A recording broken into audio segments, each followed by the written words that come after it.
In New York State, Racing Parimutuel Wagering and Breeding Law, Section 102, provides that the New York State Gaming Commission shall consist of 7 members appointed by the governor by and with the advice and the consent of the Senate. 5 members having been confirmed by the New York State Senate affords the Commission an ability to establish a quorum and undertake action. This present meeting of the Commission is now called to order. Ms. Secretary, will you please call the roll? John Crotty. Peter Machete. Here. John Baklemba. Here. Barry Sample. Here. Todd Snyder. Ms. Secretary, will you please have the record reflect that a quorum of qualified members are present, thus enabling the transaction of business. Please also note that Commissioner Crotty had previously indicated unavailability for today's meeting, and Commissioner Snyder recently advised he is conflicted and cannot attend. Given the absence of a designated chair, would the members like to select someone for the purpose of presiding over today's meeting? I nominate Peter Machete. Second. Mr. Machete?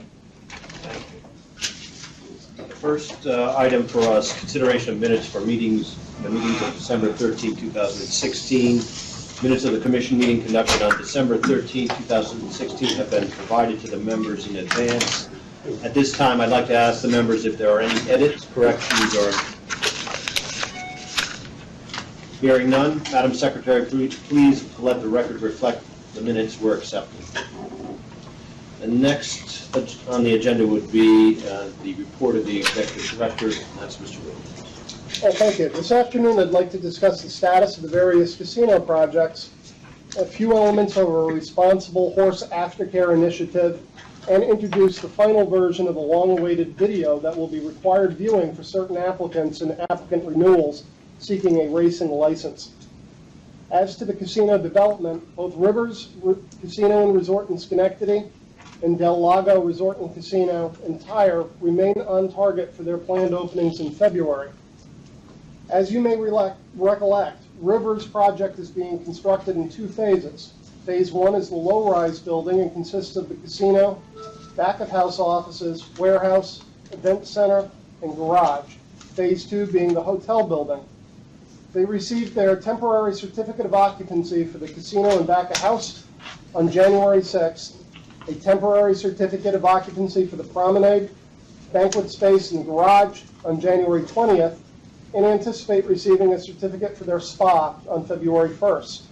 The hotel is on track for a temporary certificate of occupancy to be issued June 1st, 2017.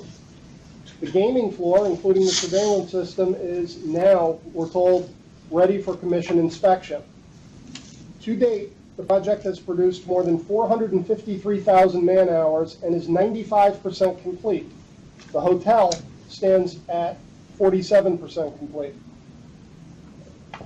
Del Lago reports that the casino is 99% complete and that their hotel is 70% complete with only interior work remaining. They received a temporary certificate of occupancy for the casino and back-of-house area back in November of 2016. They also received a temporary certificate for the gaming floor and the area for all the restaurants this past January 20th as well.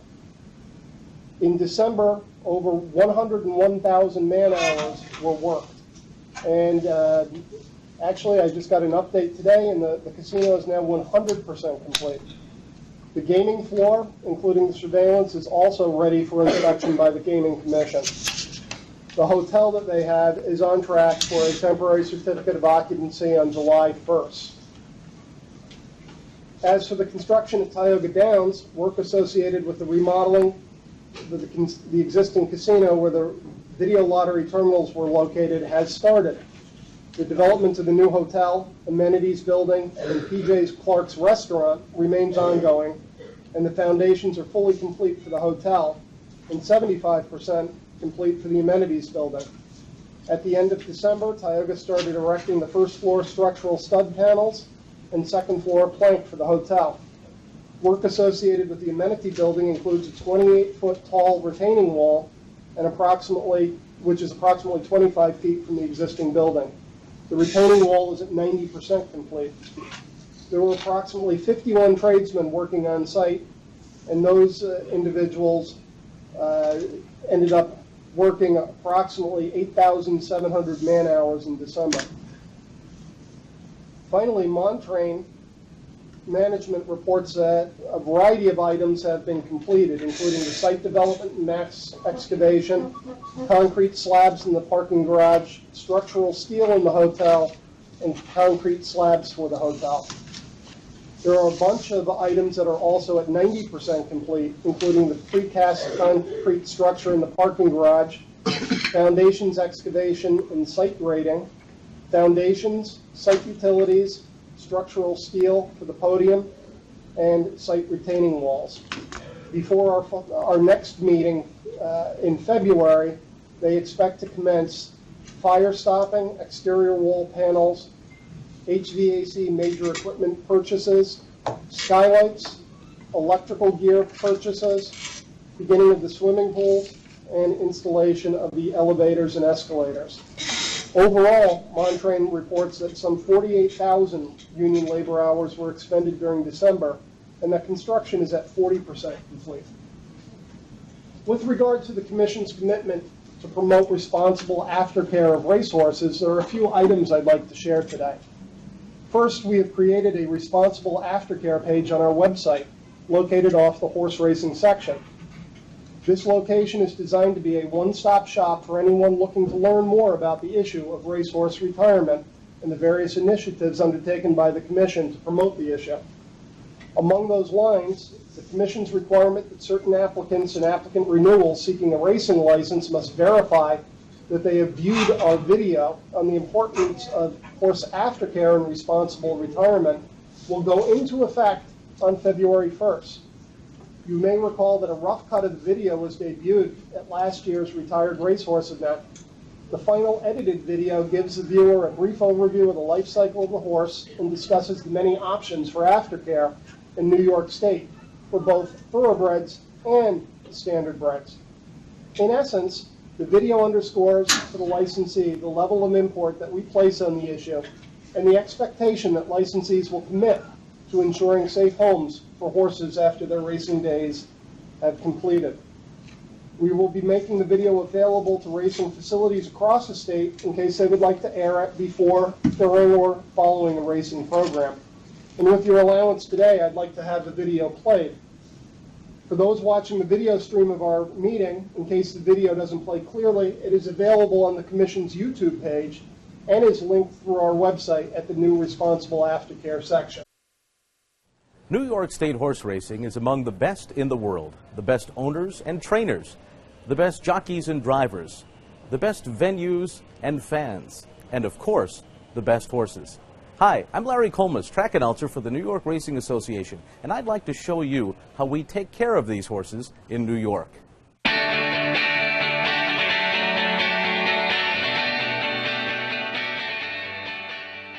The horse racing industry is like no other. People from all over the world strive to be a part of this storied tradition, and once they experience it, they're often hooked. I got into it because I really liked drinking and gambling, and that was the beginning of it. And I thought if I went to find out more about horses, I would become a better gambler. And then, as luck would have it, it didn't improve my handicapping at all, but I totally fell in love with the horses. Michael Blowen founded Old Friends in 2003 as a retirement home for thoroughbred horses. Today, his facilities in Kentucky and Saratoga Springs are home to more than 160 horses whose racing days are behind them. These are great athletes, and they deserve everything that we can possibly give them, whether they're racing or whether they're retired. Old Friends is just one of several viable places where horses can go once their racing days are over. Organizations across New York work together to ensure horses have opportunities for second careers, private adoption, or retirement at safe facilities, all with the goal of promoting responsible retirement and aftercare of racehorses. Part of the responsibility of the owner, trainer, and other connections is to understand the life cycle of the horse. Racehorses are foaled, raised, trained, and begin their racing careers by the age of 2. They have an average lifespan of 30 years, most of which occur well after their racing careers end. The thoroughbred, on average, races until the age of 7, while a standardbred usually races until the mandatory retirement age of 15. 15 to 23 years of a racehorse's life is spent off the track. Part of being a responsible horse owner is simply being involved. You know, learn about how to really take care of this horse. Plus, it increases your enjoyment of the sport. You know, if you're just going to the races on Saturday and hope to get your picture taken in a winner's circle, that's a lot of fun. It is. It's only happened to me a couple of times, but it's really, really a lot of fun. But even more than that, it's fun to come to the barn in the morning, see the horse. You know, you might irritate the trainer a little, but that's all right. He's your horse. Irritate the trainer. Speaking of trainers, Nick Zito is a Hall of Fame trainer and lifelong New Yorker who goes extra lengths to ensure horses under his care end up in safe places after they leave the track. Yeah, I think a racehorse is not only a personal investment, a financial investment, but it's definitely a personal investment. Nick's stable employs a unique approach. He puts stickers on the foal papers identifying his stable so that future owners have somewhere to turn to make sure the horse ends up in a safe home. Jack Knowlton of Saratoga Stables, which owns Kentucky Derby winner Funny Side, worked on a state task force to study where horses end up after racing. Things have changed a lot now, and I think particularly on the thoroughbred side, it's an awful lot of interest and commitment on the part of the industry to make sure that there are no bad endings for the thoroughbreds. As more attention has been brought to equine aftercare, more resources have come with it. For smaller aftercare operations, however, it's all hands on deck to take care of these retired athletes. Kelly Holt from Sunshine Horses in central New York fully understands this. For these farms to succeed, they need help from within and beyond the industry. We get a lot of our monthly money on sponsorships, and when I say sponsorship is that certain horses have sponsors that pay from $75 to $200 a month for the care of that animal. And that's where we get a majority of it. We do get, especially around Christmas time, a lot of people give in-kind gifts to Sunshine. We do fundraising. We're having a huge annual open house, and we do get a lot of money from there. And the tracks do support us somewhat. But everything is basically mom and dad writing checks for, you know, birthday parties if they are here. And I write checks. I sponsor a horse monthly, and that's where we get a lot of our revenue. Nothing else comes but 100% donations. Lisa Malloy manages Rerun Thoroughbred Adoption in East Greenbush, where they retrain, rehome, and put up for adoption retired horses. There are programs for older war horses, there are programs for broodmares, there are programs for permanent sanctuaries, and then there's programs like us that retrain and rehabilitate for second careers. So there's plenty of options out there, but for those options to be viable and continue to be viable, they do need funding and they do need the support. So how can one plan for this? Owners of racehorses should be prepared to contribute to a horse's aftercare. Think of it as a pension plan for the horse. The first thing that you should do is start a Social Security or a 401k for your horse. Put away all the money you have. When they go to the sale and they've got all the money flowing now, the horse is 2 years old, they're excited, this is their Derby prospect, everybody's going in, let's go. They're bidding a lot of money on these really well-bred horses. Just take a little bit of that and put it away. Andy Belfiore and Rick Schosberg run the Take the Lead and Take Two second career programs at the New York Racing Association tracks, including Belmont, Aqueduct, and Saratoga. To support their and others' efforts, many sales companies, individual tracks, and other organizations that collect fees from owners and trainers in turn contribute to aftercare organizations. Whether they know it or not, everybody who's involved in owning a thoroughbred is feeding into this pension plan. And they can do over and above that too for an individual. For thoroughbreds, one of the most significant recent developments has been the establishment of the Thoroughbred Aftercare Alliance, or TAA. This nonprofit makes sure that organizations taking in horses are safe and have adequate resources to properly care for them. They accredit the organization so that you know that the organization you're working with is doing everything right. From their financials to the state of their facility to how they care for the horses, everything is done to, best that can be done. The TAA also brings much needed cohesion to the issue of aftercare and fairly distributes donated funds to accredited organizations.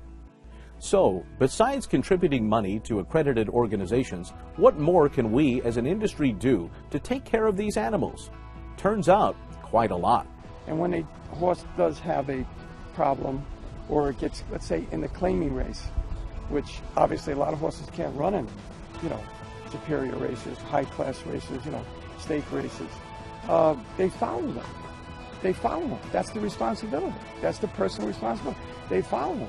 When it comes time for a horse to move on to a new owner or an aftercare facility, good veterinary records are essential, not only to protect the horse, but to also prevent unnecessary treatments or tests. Tell us exactly what you know about the horse. We only what was in the best interest of the horse to begin with. So you being completely honest with us with what its injury was or what its problems were is only going to help us get that horse either a sanctuary or the right home.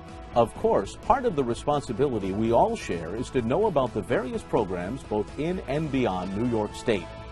From placement programs like Take the Lead and Take Two, to temporary retraining and rehoming facilities like New Vocations and Rerun, to full retirement farms and sanctuaries like Old Friends and Equine Advocates, to adoption centers such as the Finger Lakes Thoroughbred Adoption Program, Aikendale Thoroughbred Rescue, and Sunshine Horses.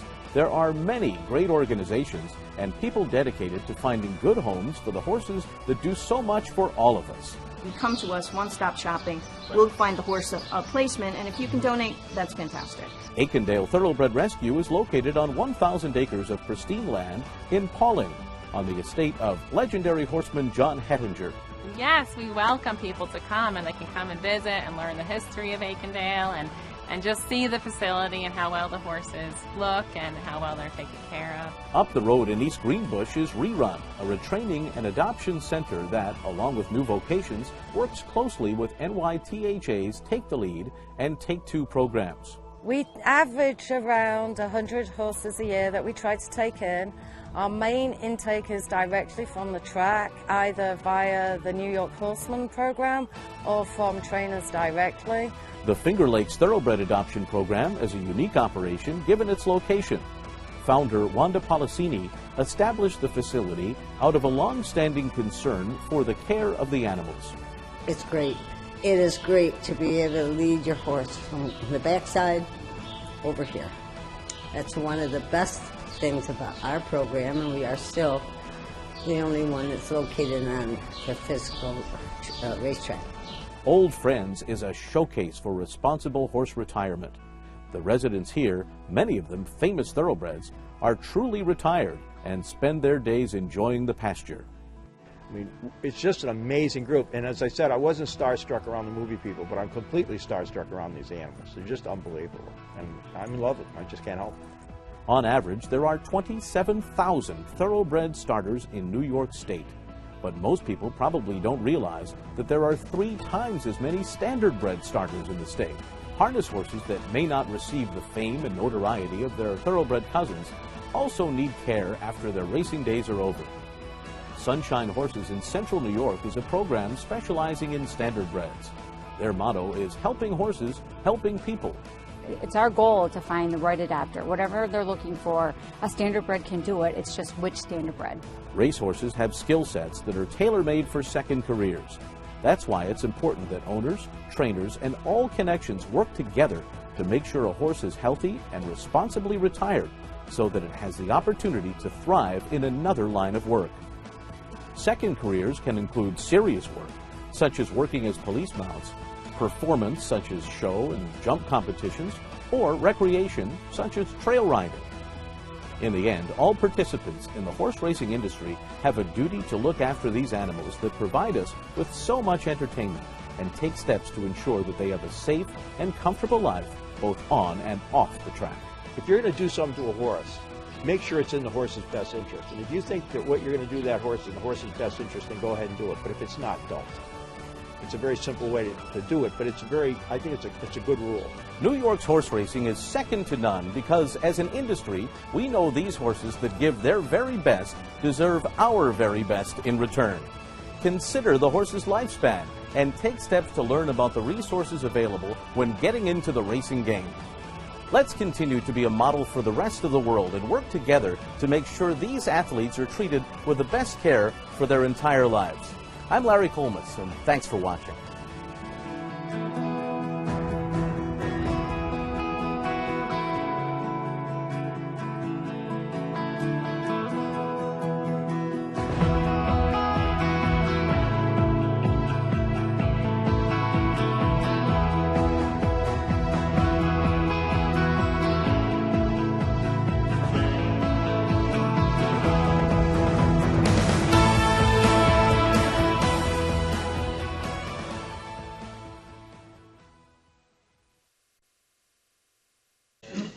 I would like to specifically thank our Director of Communications, Lee Park, and Jack Knowlton for the hours that they put into the scripting, filming, and editing of the piece, and for arranging those who appeared in the video.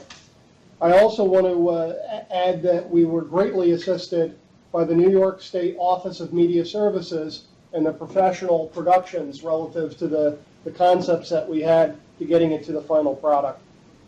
Finally, as we have discussed on numerous occasions, there's been little concrete research to determine the size and scope of the aftercare issue. To better define it, the Commission has endeavored to locate all New York-bred thoroughbreds that raced between 2010 and 2012 and haven't raced anywhere since.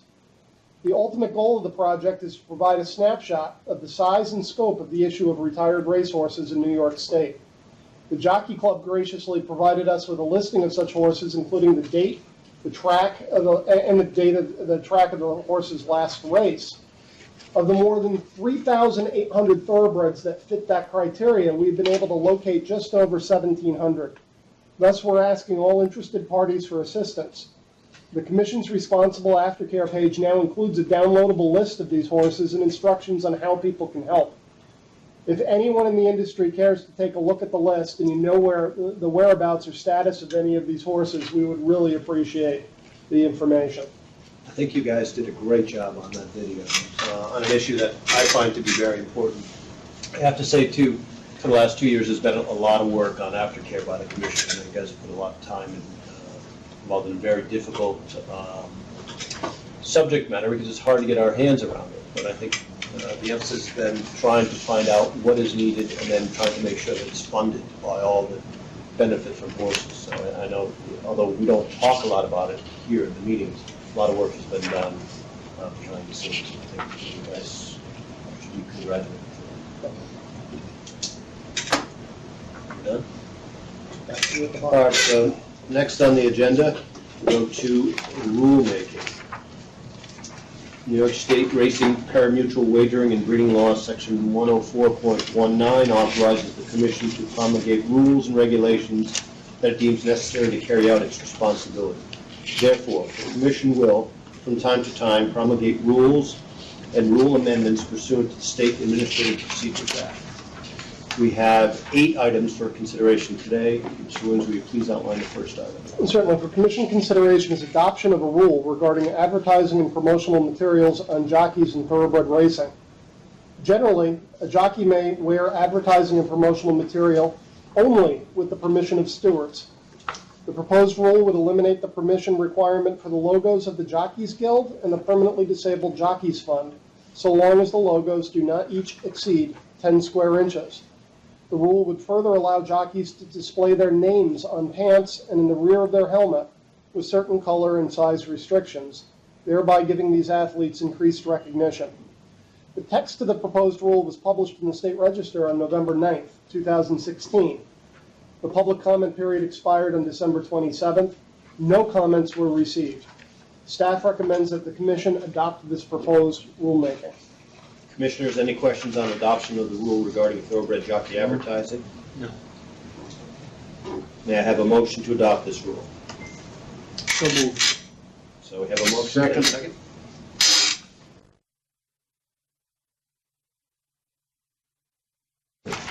For Commission consideration is adoption of a rule regarding the bonding of video lottery agents. Since the commencement of video lottery gaming, agents have been required to provide a bond that corresponded with no less than a defined percentage of 5 days estimated average daily net win. The percentage used for the last decade has been 65, set to mirror the state's initial statutory revenue retention from the facilities. Since establishment of that initial percentage, laws have been modified which change agent and vendor retention. Simply, the agent and vendor retention now varies at each gaming facility. Amendment of the existing rule will allow the flexibility to require bond coverage from each video gaming facility to commensurate with the state retention percentage at such facility. While the existing rule allows Commission staff to grant waivers of the 65% requirement for good cause, amendment to the rule would make the bonding requirement consistent with the original intent to secure 5 days of the state's revenue share of net win at each facility. The text of the proposed rule was published in the State Register on November 23rd. The public comment period expired on January 9th, 2017. No comments were received. Staff recommends that the Commission adopt this proposed rulemaking. Any discussion on the adoption of this rule? Hearing none, may I have a motion to adopt this rule? So moved. Second. Any discussion on the motion? Hearing none, all in favor? Aye. The motion carries. For Commission consideration is adoption of a rule regarding standard-bred race secretaries and assistant race secretaries' conflicts of interest restrictions. The current rule prohibits a harness track racing secretary or assistant secretary from being licensed as an owner, trainer, or driver during the racing season. There are, however, potential conflicts of interest if a racing secretary or assistant racing secretary were allowed to race or drive a horse, even if such racing occurs out of state, because working for or competing against an owner whose horses may appear at a New York track could be perceived to compromise the objective performance of such officials' New York duties. This proposal aims to strengthen current rules by broadening the prohibitions against activities in which such officials may engage. The proposal also makes procedural alterations, moving the current conflict of interest rule from Part 4116, which governs drivers, to Part 4105, which governs officials of race meetings. The text of the proposed rule was published in the State Register on November 23rd. The public comment period expired on January 9th. One public comment was received from Buffalo Raceway. Buffalo Raceway supports the proposal but suggests that it should not include roles at the track other than the racing secretary or assistant racing secretary without the opportunity for a hearing on the potential conflict ruling regarding those other roles. Staff notes that the proposed rule recodifies the existing rule that prohibits officers, directors, and executives at a racetrack from driving at that track and broadens restrictions on the racing secretary and assisting racing secretary, but does not apply to those roles: track maintenance crew, starting gate driver, and paddock maintenance personnel, which Buffalo Raceway had expressed concern. Staff recommends that the Commission adopt this proposed rulemaking. Any questions on the adoption of this rule? Hearing none, may I have a motion to adopt this rule? So moved. Second. Any discussion on the motion? Hearing none, all in favor? Aye. Aye. The motion carries. For Commission consideration is a proposed rule that would strengthen regulations related to exercise-induced pulmonary hemorrhage, or EIPH, in thoroughbred racing. The proposal stems from rule recommendations in the Asmussen report and subsequent informal pre-proposal industry comment. As the Asmussen report detailed, there is an emerging scientific consensus that repeated episodes of serious EIPH can be debilitating to a horse.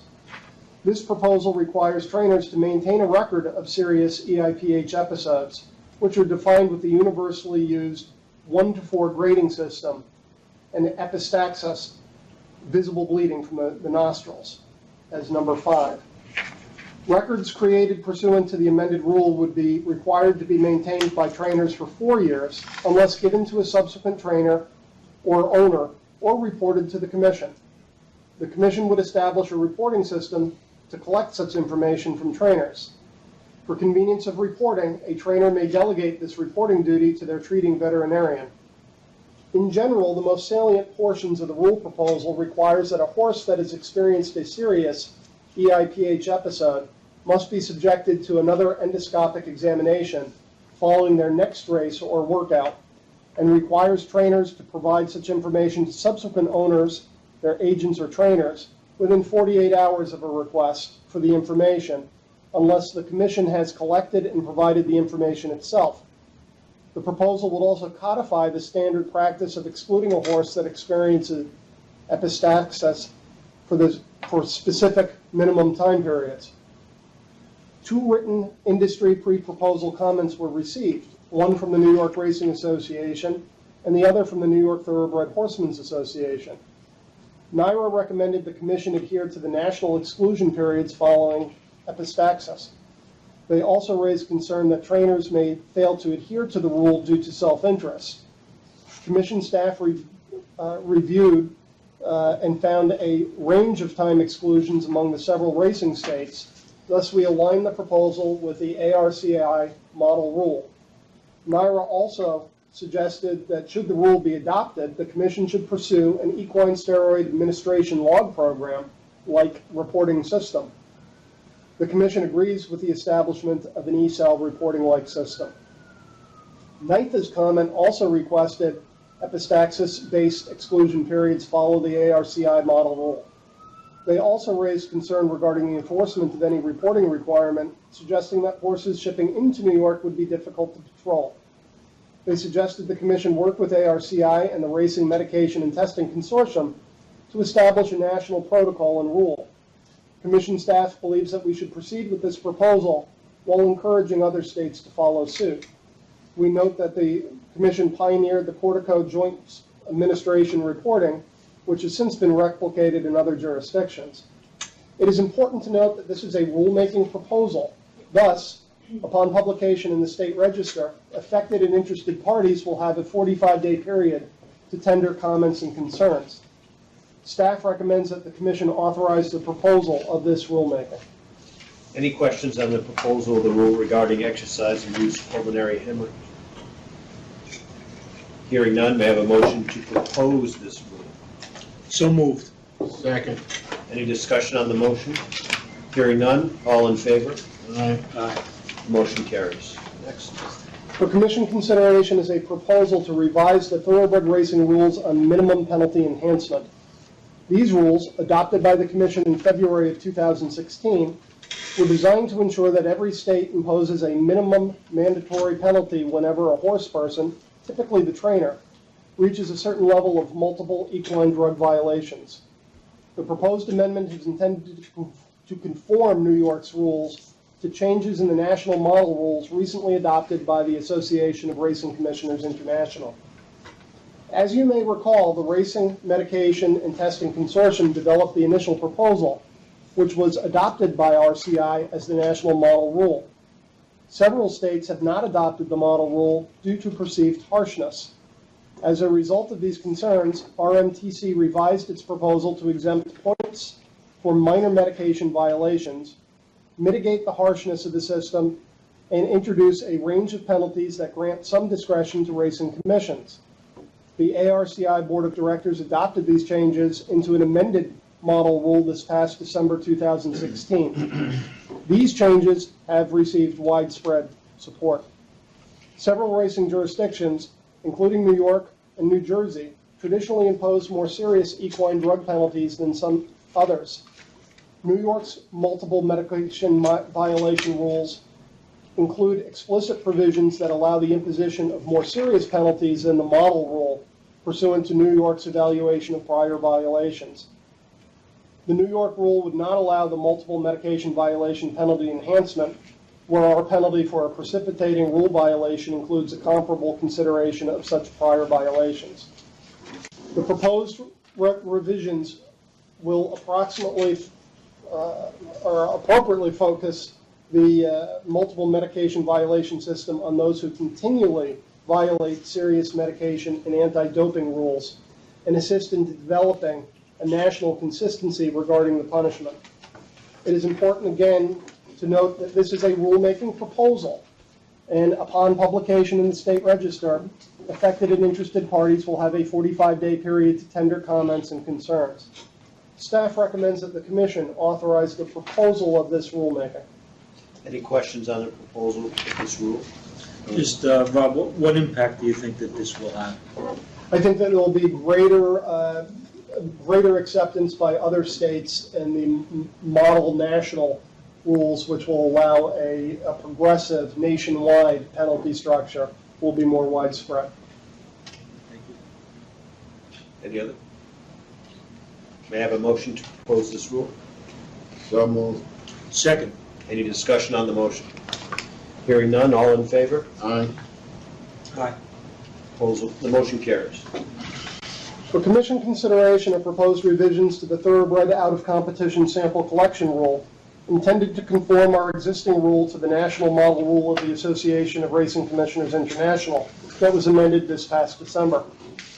In general, the out-of-competition rule protects racing integrity by making it possible to collect samples from horses that are engaged in horse racing but are not entered to race or on the grounds of a licensed racetrack.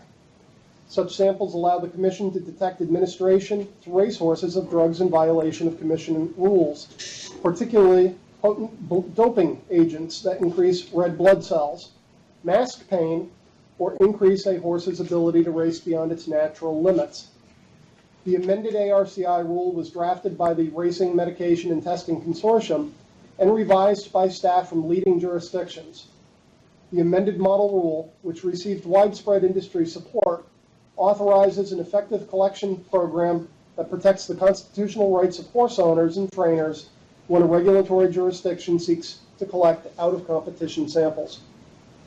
Recall that in 2015, the Commission authorized a proposal to amend the thoroughbred out-of-competition rule to match updates undertaken by the Commission's standardbred out-of-competition rule. Before the Commission's proposal was published in the State Register, a national effort to revise the ARCI model rule was undertaken. As such, the proposed rules were not published in anticipation of the model rules amendment. The Commission's 2015 proposed amendments, together with the recommendations from the many other sources, are contained within the new ARCI model rule. Like the other two, this is a proposed rulemaking, thus giving affected parties and interested parties a 45-day period to tender comments once publication in the State Register is made. Staff recommends that the Commission authorize the proposal of this rulemaking. Any question on this proposed rule? Hearing none, may I have a motion to propose this rule? So moved. Second. Any discussion on the motion? Hearing none, all in favor? Aye. The motion carries. And the next proposal. For Commission consideration of proposed rules to prohibit in thoroughbred horse racing the substances that the World Anti-Doping Agency prohibits at all times unless an athlete has a restricted therapeutic use exemption based upon restricted therapeutic uses that are appropriate for horse racing. To require that no drug be administered to a horse engaged in horse racing activities unless recommended by an attending veterinarian, and to prohibit the experimental use of performance-altering substances on racehorses. These rule amendments would implement several of the rulemaking proposals recommended in the Asmussen report that the Commission staff issued in November of 2015. Two pre-proposal industry comments were received, one from the New York Racing Association and the other from the New York Thoroughbred Horsemen's Association. NYRA expressed support for the intent of the proposal, but raised general concern with possible vagueness and suggested that the Commission develop a rule proposal that enjoys national uniform support. NYFA suggested a similar cooperative commitment to integrity and welfare, but sought discussion regarding manners of regulating certain substances. They too suggested that the Commission develop a rule proposal that enjoys national uniform support. This past December, the Association of Racing Commissioners International adopted this proposal as a national model rule following the input of and support from leading thoroughbred organizations, thereby addressing the concerns raised by NYRA and NYFA. Again, it's important to note that this is a rulemaking proposal and that upon publication, interested parties will have a 45-day period to tender additional comments or concerns. Staff recommends the Commission authorize the proposal of this rulemaking.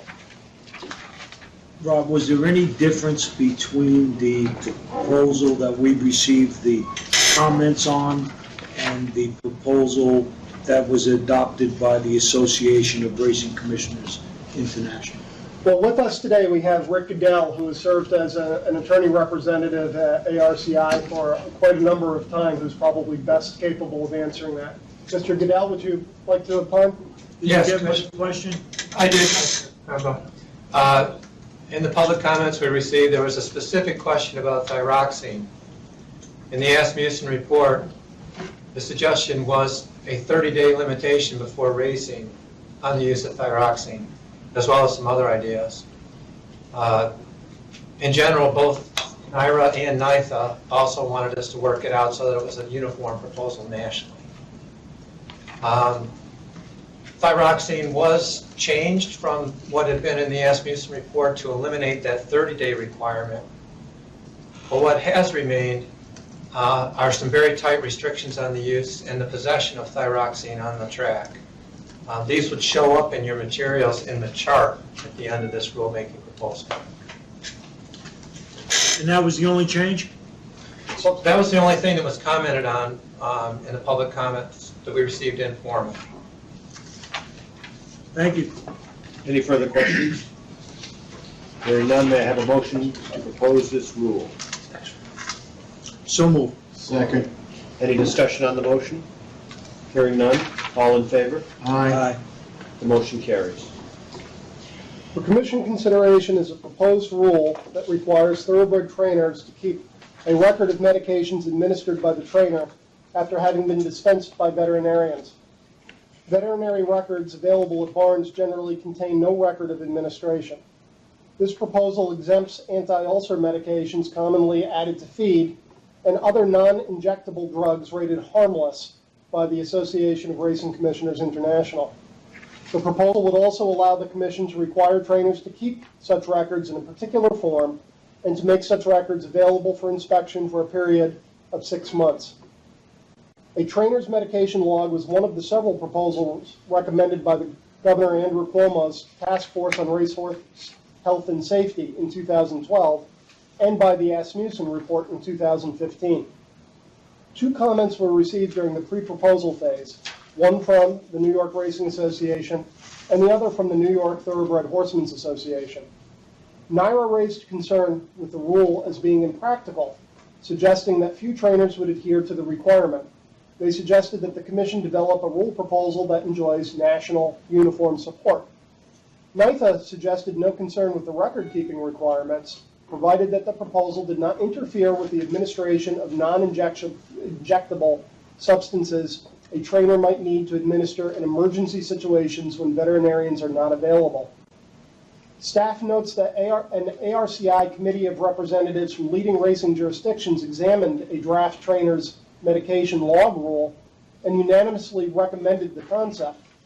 The ARCI Model Rules Committee, however, tabled a draft of the rule this past December in order to consider restrictions on the rule's reach, specifically exempting those Class 5 or harmless drugs, clarify the rule's scope regarding drugs administered by a trainer after dispensation by a veterinarian unless the trainer verifies the veterinarian recorded the drug administration regime, and ensure that there is a practical time limit or time requirement based upon current medical issues and racing regulator investigations. This proposal includes modifications addressing each of those concerns. It is important to note that this is a rulemaking proposal. Thus, upon publication, interested parties will have a 45-day period to tender comments and concerns. Staff recommends that the Commission authorize the proposal of this rulemaking. Any questions on the proposal of the rule regarding trainer medication? Just one. I know it's not directly related to administration, but what records do the vets currently keep? Mr. Goodell, you want to address that? Yes, Commissioner Sample, our current rules require veterinarians to keep detailed records of all of their drug administrations. That would include the details that are specified here, the drug, the dose, the date of treatment, and so forth. But sometimes when the drugs are dispensed to the trainer, the veterinarian won't have a record of when those drugs are actually being dispensed. And this would fill that gap in record keeping. And Rick, correct me if I'm wrong, but in a general sense, those records are not kept or maintained at the barn? The latter, no, they're not kept permanently, and the veterinarian's records, of course, will be kept by the veterinarian. Rick, if the Model Rules Committee tabled this draft, would we be better off waiting until we see what they come up with? What we did after it was tabled was to examine the input that was received, and in our judgment, this is the direction that they will go. it's something to consider. I think our feeling was that we've made the changes that were under discussion at the Model Rules Committee meeting. What was most important at that meeting was that there was unanimous agreement that there should be a requirement that the trainer keep a log of these types of administrations, which is a new advancement at the national level. So, Commissioner, to clarify, the text of the rule that was tabled by the National Committee was not this text. This text modifies what was tabled to incorporate the concerns that were expressed. Now, would we have an opportunity during the 45-day period to include any changes that the model committee made? Well, we've already done that. What the model committee had done was suggested that there were certain changes that they wanted to our rule. We've changed that in the pre-proposal. So now we reflect all those changes that were articulated at the ARCI meeting. So we believe that the ARCI, and correct me if I'm wrong, correct, but we believe ARCI, when the Model Rules Committee next takes up and considers this, our rule will be consistent with what they will be looking at and likely to consider. We believe that in addition, the parties that would know about our proposal, if you do propose this, would have the opportunity to comment. And they would include the same individuals that would be participating in that process. Right. Okay, that's what I thought. Thank you. Any further questions or discussion? No. May I have a motion then to propose this rule? So moved. Second. Any discussion on the motion? Hearing none, all in favor? Aye. Motion carried. Next item, please. The next item on the scheduled business regards adjudications. Today we have one item for adjudication, and that is in the matter of Mike A. Gonzalez. On July 29, 2016, Commission staff issued a notice of hearing to jockey agent Mike A. Gonzalez that a hearing would be held to consider whether his license to participate in thoroughbred racing should be revoked and whether he should be fined.